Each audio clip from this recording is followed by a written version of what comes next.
네, 이번 시간에는 호흡에 대해서 말씀드리겠습니다. 여러분들은 산소를 어떻게 생각하시나요?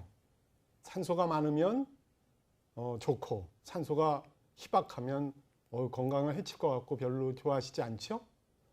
실제로 지구 역사상 산소는 언제 생성되었으며 생명체는 그 산소를 어떻게 받아들였는지 이 내용에 대해서 먼저 말씀드리도록 하겠습니다. 산소의 생성에 관한 얘기입니다. 지구의 역사를 한번 뒤져볼까요? 지구의 역사를 몇 개의 대로 크게 나누어 띠로 보여드리고 있습니다. 첫째, 은생대 46억 년 전에 지구는 처음 생겼습니다. 이때는 지구가 우리와 같은 지금 이런 땅으로 되어 있는 게 아니라 거의 기체 성분이라고 추정하고 있죠. 이때는 산소가 지구에 없었습니다. 다시 38억 년 전쯤 가볼까요?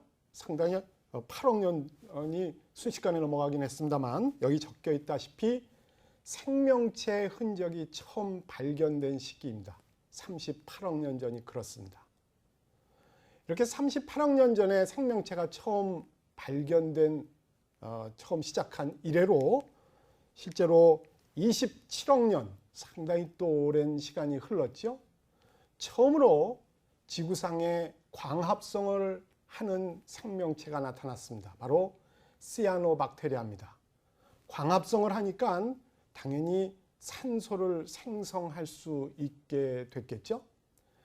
이때 지구상에 이제 처음으로 산소가 나타나기 시작했는데 그 이전에 있었던, 다시 말하면 산소가 생성되기 전에 있었던 생명체 모두는 새로 출몰한 산소가 무시무시한 도구로 인지되었습니다. 상상이 잘 안 되시죠? 내용을 조금 정리해 드리겠습니다. 산소가 생성되는 방법은 조금 아까 말씀드렸던 시아노박테리아가 광합성을 통해서 만들 수도 있었고, 혹자는 이런 가설도 내고 있습니다. 좀 정리해 볼까요? 사이언스에 나온 논문입니다. 자외선이 이산화탄소에서 산소를 생성했을 가능성도 제기되고 있습니다. 어쨌건 틀림없는 것은 지구상에 산소가 없다가 산소가 출몰하기 시작한 것이죠. 이렇게 나타난 산소는 결국은 생명체에게 우리가 지금 알고 있는 산소의 그 이로운 점보다는 도구로 인지되었다는 것입니다. 그 이유를 좀 더 들어가 볼까요? 지구상에 살고 있던 많은 세포들은 실제로 산소가 없는 상태로 잘 살아가고 있다가 20억 년 전쯤에서 실제로 미토콘드리아라고 하는 우리가 지금 세포에 가지고 있는 산소를 처리하는 소기관에 해당하죠. 이 미토콘드리아를 갖고 있는 진핵생물로 발전하게 되었습니다. 그전에는 산소가 없었고 잘 살다가 산소가 출몰하면서 지금 말씀드린 이 미토콘드리아를 갖고 있는 진핵생물이 발전하게 되었다는 것이죠. 무슨 얘기인지 조금 정돈이 안 되시나요? 제가 조금 이해하시는 데 도움을 드리도록 하겠습니다. 갑자기 나타난 산소가 세포의 도구로 작용했고 이 도구를 처리하는 여러 가지 과정 중에 지금 말씀드린 미토콘드리아를 가지고 있는 진핵생물이 탄생하게 됐다는 것이죠. 이 탄생되는 과정을 한번 같이 보실까요? 숙주세포가 있었습니다. 그리고 홍색세균이라는 것도 있었습니다. 이 둘이 M&A를 했답니다. 기업 합병 같은 걸 하게 되었죠. 이유를 찾아가 보겠습니다. 숙주세포가 있습니다. 이 숙주세포는 산소가 두려웠습니다. 산소가 도구로 인지되고 무시무시한 적으로 생각된 것이죠. 그런데 또 다른 세균 하나가 있었는데 바로 홍색세균이라는 놈입니다. 이놈은 산소를 이용할 줄 알지만 에너지를 얻기 힘들다는 단점을 가지고 있어요. 조금 아까 보셨던 숙주세포는 산소가 두렵지만 내용물 한번 보십시오. 상당히 많은 세포 속의 내용물을 가지고 있고 저 세포는, 숙주세포는 여러 가지 에너지를 만드는 데는 큰 문제가 없어요. 영양분을 받아들이는 것도 문제가 없는데 딱 하나의 고민, 바로 산소가 독으로 인지되고 있던 것이죠. 그러나 홍색세균은 여기 적혀 있다시피 산소가 무섭지 않아요. 산소를 이용할 줄 알고 이걸 통해서 실제로 ATP라는 것을 만들 수 있는 우리 몸에 있는 지금 미토콘드리아와 비슷한 기능을 가지고 있었던 것이죠. 근데 에너지를 얻는 게 조금 힘들었어요. 그래서 이 둘이 서로의 단점을 극복하기 위해 이런 방법을 채택하게 된 것이죠. 너 홍색세균 나한테 들어와서 살래? 내가 영양분 공급해 줄게. 내가 고민으로 가지고 있는 산소를 네가 해결해 주라. 홍색세균이 들으니까 귀가 솔깃합니다. 괜찮네. 저 속에 들어가면 영양분도 잘 받을 수 있고 공급받고 산소만 해결해 주면 안정적으로 살 수 있겠네. M&A를 시작했습니다. 들어가 볼까요? 홍색세균이 세포 안쪽으로 들어갔습니다. 들어가서 미토콘드리아라는 이름으로 지금 우리가 명명되고 있는 그 기능을 하고 있는 것이죠. 바로 숙주세포와 홍색세균이 서로의 단점을 극복하면서 한 세포 속에서 살게 되었다는 것이죠. 다시 조금 더 자세히 들어가 볼까요? 숙주세포는 미토콘드리아에게 영양을 공급해주고 미토콘드리아는 숙주세포에 들어온 산소를 없애주고 말씀드렸던 대로 ATP를 제공하게 되었습니다. 서로 불만이 없어졌죠? 서로의 단점을 잘 극복해 주었기에 실제로는 완성된 하나의 생명체와 같은 느낌을 주곤 합니다. 비슷한 형태를 하나 더 보여드릴까요? 이렇게 세포 내에 공생하는 형태는 이 숙주세포와 홍색세균, 미토콘드리아의 조합만 있는 게 아니고 세포 내 공생은 여러분들이 잘 아시는 식물에 있는 엽록체, 이것도 조금 아까 보셨던 광합성을 처음 했었던 시아노박테리아가 바로 세포 내에 홍색세균이 들어가 미토콘드리아가 되듯 세포 내 공생을 시작했다는 것이죠. 두 완성품을 보면 서로의 단점을 장점으로 승화시킨 듯한 공생의 아주 표본이 되는 듯한 모습을 보여주고 있습니다. 산소의 폭증을 볼까요? 지금 말씀드렸던 대로 시아노박테리아를 포함한 각종 식물들은 광합성을 통해서 산소를 만들기 시작했습니다. 밸런스가 잘 맞았을 때는 이런 폭증이라는 말을 쓰지 않는데 조금 시기가 되어 임밸런스가 일어나는 때가 있겠죠. 다시 말하면 식물군이 왕창 는다든가 아니면 그 반대의 상황이든가 그러면 우리가 알고 있는 산소의 농도는 요동칠 거라고 생각합니다. 지금 여기 있는 그래프, 첫 번째 있는 산소 농도의 그래프에 보면 약간의 증가가 보여지는, 그러나 그 폭발력은 어마어마한 두 피크를 볼 수가 있습니다. 이 내용을 자세히 시기별로 들어가 볼까요? 바로 지금 첫 번째 피크, 산소의 폭증이 되고 있는 저 퍼센트는 거의 35%의 산소를 보여주고 있습니다. Y축에 그게 적혀 있죠. 여러분들 우리가 살고 있는 지구에는 산소가 20% 존재하는데 저 때는 35%를 넘나드니 굉장히 많은 양의 산소가 공기 중에 있었다라고 생각할 수 있겠죠. 아래쪽을 잘 들여다보시면 3억 년 전의 얘기였습니다. 다시 조금 더 시간이 지나고 나니 한 번 더 피크가 나타나네요. 폭증 현상이 또 나타났습니다. 바로 이가 6,500만 년 전의 얘기입니다.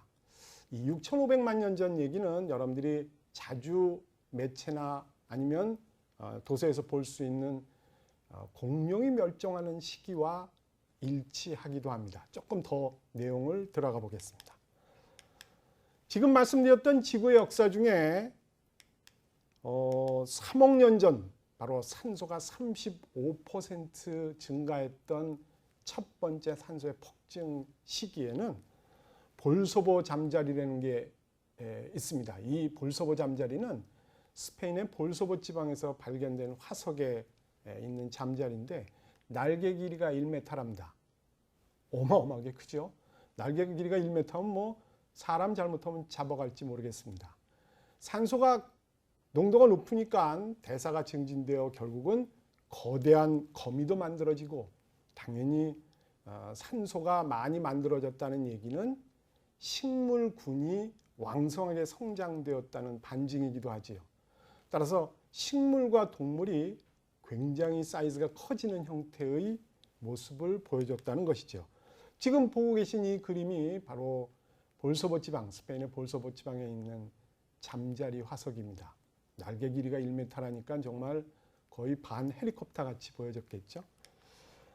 다시 6,500만 년 전에 그 피크가 이르기 전에 지금 말씀드렸던 3억 년 전에 있었던 스토리를 한번 더 말씀드리면 2.6에서 3.3억 년 사이에 우리가 지금 쓰고 있는 석탄 재료, 석유를 포함해서 이런 석탄의 90%가 만들어졌습니다. 다시 말하면 저때 식물이 굉장히 번성했다는 반증이기도 하겠죠. 말씀드렸던 대로 이제 6,500만 년 전에는 또 다른 산소의 폭증이 있었는데 이때 공룡의 멸종이 됐던 화재 폭풍, 운석이 와서 충돌을 하고 그때 있었던 불기둥, 그 화재가 산소가 농도가 굉장히 높은 관계로 거의 폭풍으로 만들어졌다는 것이죠. 지구 전체가 그냥 화재에 휩싸였을지도 모릅니다. 따라서 큰 동물인 공룡이 사라졌을 가능성을 제시하고 있는 것이죠. 실제로 이렇게 산소가 2번 크게 증가했던 와중에 첫 번째 3억 년 전 때의 산소가 폭증했을 때에는 어마어마한 석탄 재료, 우리가 쓰고 있는 연료를 만드는 계기가 됐고 또다시 6,500만 년 전에는 지금 말씀드린 공룡이 사라지는 또 한 번의 계기가 됐습니다. 밸런스가 무너진다는 것, 산소의 농도가 무너진다는 것은 굉장히 큰 사건인 것 같죠. 유해산소의 피해에 대해서 또 말씀드리겠습니다. 지금 말씀드렸던 대로 처음 산소를 접한 세포는 산소가 독으로 인지됐고 사실은 두렵기까지 했다고 말씀드렸습니다. 그래서 숙주세포라는 놈이 홍색 세균을 들여다가 그 어려운 상황을 극복하는 지혜를 발휘했는데 그것은 조금 아까 말씀드렸던 대로 시아노박테리아가 식물군으로 들어가는 것과 같은 세포 내 공생의 일반적인 형태이기도 합니다. 틀림없는 것은 그 세포들은 산소가 무서웠지만 잘 극복했다는 것이죠. 아직도 와닿지 않으시죠? 산소가 두렵다라는 건 참 와닿지 않는데 실제로 우리는 산소가 공기가 나쁘고 그러면 산소가 영 농도가 낮은 상태에서는 건강도 안 좋고 요즘에 유행하고 있는 초미세먼지, 미세먼지의 그런 두려움에서도 사실은 그 반대 개념은 산소에 있다고 생각합니다. 근데 이 산소가 결국 우리가 살아나가는 데 필요한 건 틀림없고 산소가 독으로 생각됐던 옛날의 그 생명체하고는 지금은 좀 차원을 달리하는 것 같아요. 그러나 다시 처음으로 돌아가면 산소 때문에 우리가 잘 살고 있죠. 산소의 농도가 낮아지면 나쁘다고 생각할 수 있습니다. 지금은 그렇지만 그렇게 쓰고 있는 산소가 만들고 있는 산소의 찌꺼기가 있어요. 지금 바로 적혀 있는 유해산소입니다. 혹 활성산소로 알고 계실지도 몰라요. 지금 말씀드린 이 산소의 찌꺼기 유해산소는 결국은 우리의 수명을 여러 가지 질병을 건드리고 있는지 모릅니다. 그 내용을 잠깐 볼까요? 유해산소가 어떻게 우리의 건강을, 우리의 수명을 건드리고 있는지 그림으로 보여드리겠습니다. 여기 유해산소가 있습니다. 산소를 처리하다 보면 만들어지는 산소의 찌꺼기입니다. 근데 이 유해산소가 결국은 단백질에 있는 전자를 강도짓을 해서 뺏어와요. 그래서 뺏어버립니다. 한번 뺏는 현장을 보실까요? 단백질에 있는 전자를 뺏어왔습니다. 그러면 유해산소를 전자를 먹는 순간 딱 물로 돼요. 유해하지 않고 정말 무해한 단순한 물이 된다는 것이죠. 근데 오른쪽에 있는 단백질, 이게 문제입니다. 전자를 딱 뺏기면 이 유해산소가 단백질이 유해 단백질이 돼요. 다시 말하면 우리한테 여러 가지 해코지를 하는 형태로 변모했다는 것이죠. 유해산소가 단백질로부터 전자를 뺏어가는 순간 자기는 물로 딱 변하면서 결국 단백질을 유해 단백질을 만들면서 우리에게 건강에 해코지를 하게 된다는 것이죠. 지금 이와 같은 상황은 단백질에 국한되지 않습니다. 지방도 저렇게 전자를 뺏기면 유해 지방이 되고 DNA도 저렇게 전자를 뺏기면 유해 DNA가 될 것입니다. 다시 말하면 지금 말씀드린 유해 산소가 발단이 되어 저런 유해 단백질, 유해 지방, 유해 DNA가 여러분들이 잘 알고 계시는 노화를 포함한 암, 당뇨병, 치매의 원인을 제공하고 있습니다. 산소가 필요하다는 것 틀림없고 없으면 정말 생명을 유지할 수 없다는 것 너무나 당연한 사실입니다. 그러나 우리는 그 산소가 만들어낸 유해 산소에 의해서 우리의 수명은 결국은 짧아지고 있고 모든 병은 시작되고 있다는 것이죠. 좀 아이러니죠? 결국은 적당한 산소와 적당한 유해 산소, 그런 밸런스, 균형에 관한 문제가 바로 건강을 찾는 데 지름길이라고 생각합니다. 이 강좌에서 두고두고 이 내용에 대해서는 말씀드릴 예정입니다. 미토콘드리아의 처지를 볼까요? 지금 말씀드렸던 대로 유해산소라는 것은 산소를 처리하다 보면 만들어지는 산소의 찌꺼기입니다. 바로 이 그림에 있는 이 미토콘드리아가 그 일을 하고 있죠. 산소를 처리해서 산소 찌꺼기를 만들면서 뭐 어쩔 수 없는 쓰레기입니다. ATP를 또 만들고 있는 셈이죠.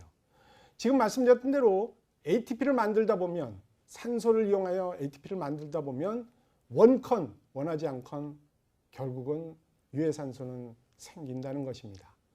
근데 그렇게 생기고 있는 그 유해산소, 바로 미토콘드리아 근처에서 산소 작업이 이루어지니 바로 유해산소도 거기에 생기게 될 거예요. 미토콘드리아에서 유해산소가 생성되고 나면 안타깝게도 미토콘드리아 DNA를 공격하게 될 것이고, 조금 아까 보셨죠? 전자 뺏어가는 이런 강도짓을 유해산소가 할 텐데, 미토콘드리아의 DNA가 세포의 DNA하고 별개로 존재하는데 바로 미토콘드리아 DNA가 단백질로 쌓여져 있지 않다는 결정적인 단점이 있습니다. 근데 그 근처에 유해산소는 많아요. 아주 손해일 것 같죠? 잘 쌓여져 있지 않은 미토콘드리아 DNA가 바로 그 근처에 굉장히 많은 양의 유해산소가 있고, 그러니까 항상 노출될 가능성이 있다는 것이죠. 유해산소의 공격에 쉽게 노출될 뿐만 아니라 미토콘드리아의 DNA 복구 기능은 또 약화되네요.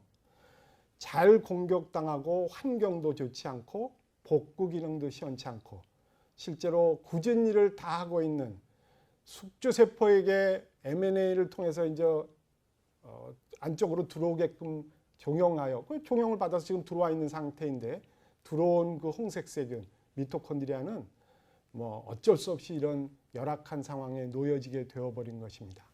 미토콘드리아가 이렇게 점점 기능을 잃어가면서 슬픈 얘기지만 우리는 죽어가고 있는지도 모릅니다. 독성이 심한 곳에 약한 DNA가 있는 셈으로 우리는 세포 안에 있는 미토콘드리아가 점점 약해가는 과정, 바로 우리의 수명이 다해가는 과정이라고 할 수가 있겠죠. 좀 슬픈 얘기지만 엄연한 사실입니다. 오늘은 여기까지입니다. 감사합니다.